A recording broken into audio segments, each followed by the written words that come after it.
I was raised by single mom. My dad died 2 years after I was born. I focused on my career for the most part of my life, and my mom supported me doing that. But when I was 20, I met my ex-girlfriend, and we got together. We were colleagues first, but she told me she'd work in a different sector soon. In her new workplace, she met a new guy who she fell in love with while being in a relationship with me. I only found out because she admitted to have X with him to me after she went out for a girls' night with her friends. I immediately broke up with her and threw her out. A few hours of me trying to process what happened, my mom called me and shouted at me that she hasn't raised me like this. I was confused and asked what she meant, and she said that my ex-girlfriend accused me of cheating on her, and that she found proof of that on my phone. I couldn't believe what I just heard. I tried to talk to my mother, telling her that the exact opposite is true, and that she has cheated on me, but she didn't believe me. Part of the reason is probably because she and my mom truly loved each other. I never had a problem with that. Till then, I liked how they got along with each other. My mother called me a liar, and she said she'd disinherit me from her will, as she's not having a cheater as a son. She said she never wants to see me again. Then later my grandparents called me to tell me how disappointed they are of me, and that I deserve every bad thing that is to come. You know what the worst thing was?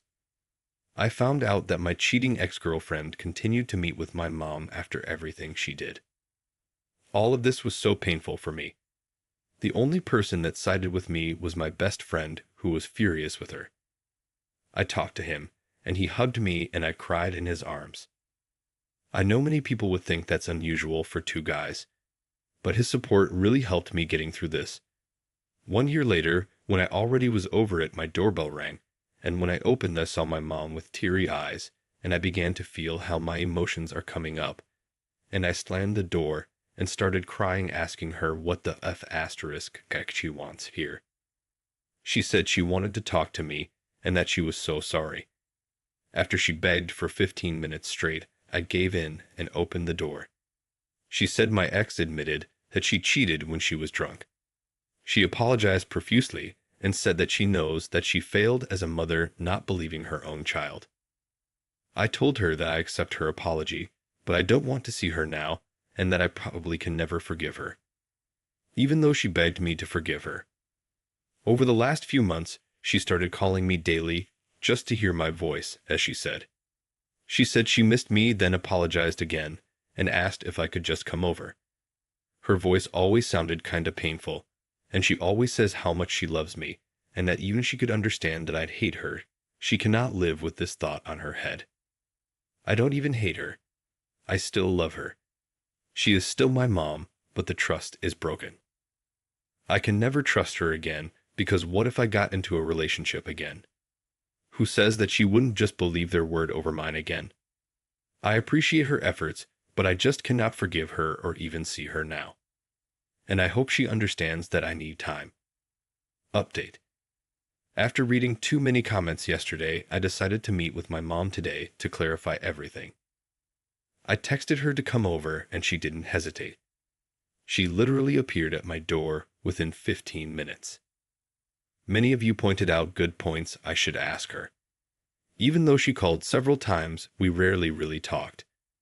So when she came over, I sat her down in the living room. There I asked about my grandparents, her will, and if she is still in contact with my ex. She explained that she had told my grandparents and she expected them to call me, but it seems like they were too stubborn. She also said I'm in her will again. She then started talking shit about my ex. She said that when she found out, she punched her so hard that my ex lost a few teeth. I very much doubt the accuracy of this story detail, but I wanted to share it anyway because for me, it was a funny thing to think about. She said she told her to fuff asterisk and threw her out of the house. She then again started apologizing profusely and telling me that she knows how hard she messed up, and that I probably can never trust her, but she wants to do everything in her power to make this right. She explained that the man before my father had cheated on her, so infidelity was a sensitive topic for her. And then she said that she regrets not believing me or even remotely hearing my side of the story. I sat quiet while she explained all this. I then asked her how I know that I could trust her now. What would happen if I got into a similar situation and if she would just throw me away again? She said I have her word, and I replied that her word is basically meaningless as I don't trust her in the first place. She didn't reply to that answer properly and again begged me to forgive. I told her that I cannot forgive her for now, and maybe I will never be able to forgive her. But I also see her efforts, and if she wants me in her life again, then she has to show me that I can count on her. She started tearing up. I could tell she tried to hold in her tears the entire time. But then she broke down crying, and with a whimpering voice, she asked if she at least could give me a hug. I accepted that, and she said she's gonna make this right, no matter what it takes, and then she left. Now, while I am kinda touched in how she shows how much she regrets doing what she did, I am really concerned about my own reaction. When she broke down, and I saw my own mother there on the floor, crying, I didn't feel anything. I wasn't sad, I wasn't angry, I wasn't happy, and I certainly didn't show any sort of empathy for her. I just couldn't. During the year of having no contact with her, I refused to go to therapy. Maybe it's not too late to do that now. In the end, I want to thank all of you for your nice comments and support. I tried to read every single one of your comments, but the post kinda exploded way more than I expected. Have a nice day. Story 2. I thought I'd have forgiven my husband for cheating on me, until I fell in love with someone else. I am 34 female, have been with my husband, Will 38 male for 10 years, married for 7. We have a child 5 May. 4 years ago, I found out he was having an affair. A story as old as time itself. The classic signs were all there: distant, long work hours, smiling at his phone, etc. So one day after he went to bed, I checked his phone, found out it was the fresh graduate 23 female at that time, that joined his company the previous year. From the messages, it was PA and EA that has been going on for at least 6 months. The cheap hotel ex was hard to read about. But what was worse was how emotionally connected he was, calling each other nicknames, doing things that were historically our things. No, it was too much. I took all the screenshots, packed bags for my kid and I, called my brother to come pick me up from my parents' house, and when my brother was here, woke my husband to tell them I was leaving. By the end of the week, I had already had a consultation with the lawyer. There was no going back. For the next 2 years, yes, years not months, my husband tried relentlessly to win me back. He did everything, and he did everything right. Begging and groveling, said he was blinded by the attention he got, cut off the girl immediately, switched jobs within 2 months, booked counseling sessions that he begged me to attend, made progress in counseling, read books, you name it. He was visiting our son almost every day after work and weekends. When he wasn't here, he would text me where he was, also shared his location. I saw genuine and consistent change and remorse in him. And after 6 months, me and the baby moved back with him. Things did get better and better every day for the next 1.5 years until we reached the normal state that we are at now. I can't explain why or what it is, but during the last 4 years I feel like I have been in an emotional limbo. Things are normal, as I said. We go on dates, have ex, have family, just like before. But I feel emotionally detached from him, like I can't be all in. I know I have forgiven him, and now I don't even think about the affair every day. Neither do I have any reason to doubt him anymore.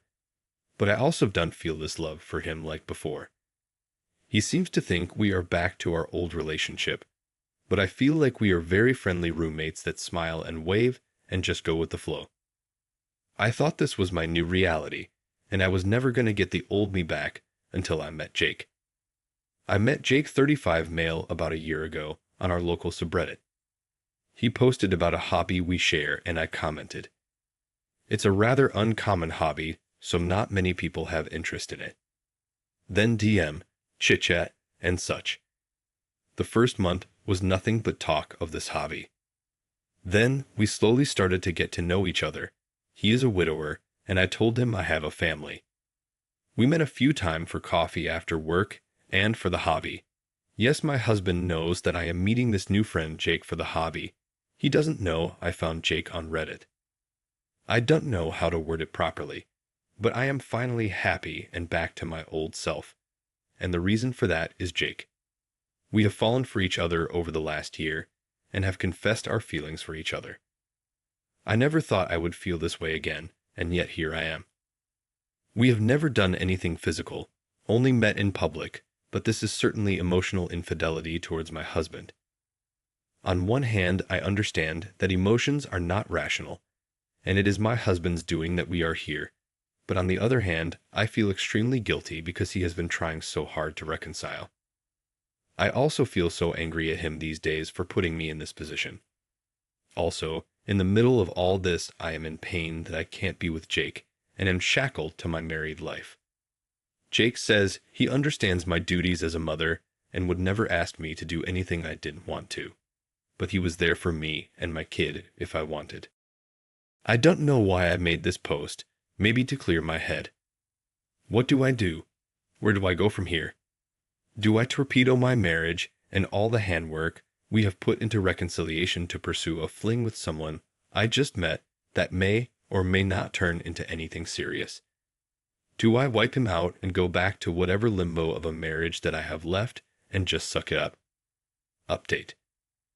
I made a post here in early January on my husband's affair and subsequently my EA. It's in my profile. The tolder of that is that husband cheated years ago. We worked on reconciliation and move on, or so I thought, until I met someone else a year ago that made me realize I have not healed as well as I thought, and I fell for this new man.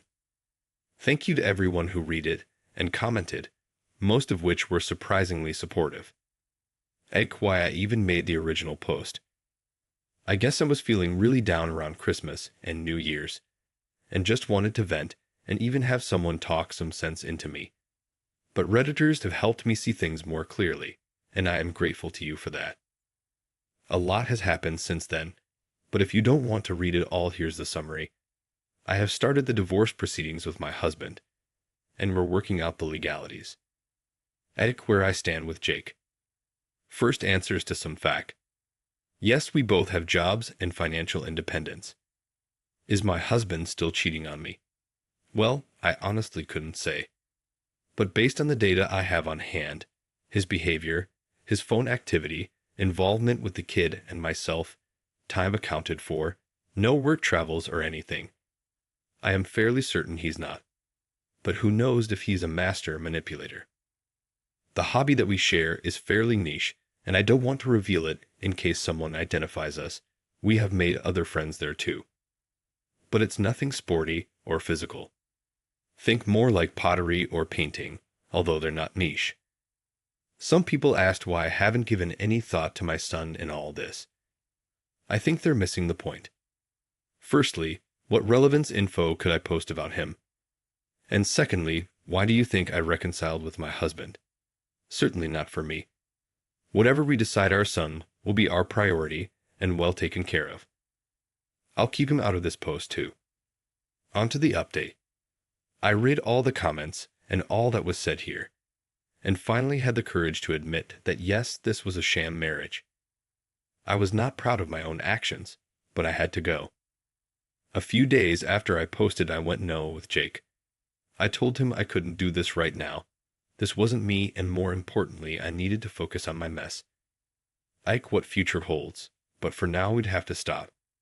He said he understood and supported my decision, and would be here if I ever wanted to reach out. That's the end of that. In the meantime, I disclosed some of this to my closest friends and family. They all supported me and been there for me. My best friend also helped me plan and process all this, find a lawyer, go to appointments, etc. I have been strategizing the legal aspects for the last couple of months. About 2 weeks ago, I had a sit down with my husband and asked him for a divorce. It wasn't pretty. He was surprised, desperate, sad, angry. A lot was said, some of which I am not proud of. He begged me to work on it, was surprised when I brought up his affair, was angry that I led him on for 4 years, to which I asked him if he was sad because he missed out on his chance with AP. Because let's face it, cheaters beg for their partner, and when the partner turns them down, they go right back to AP, as if they had a backup plan all along.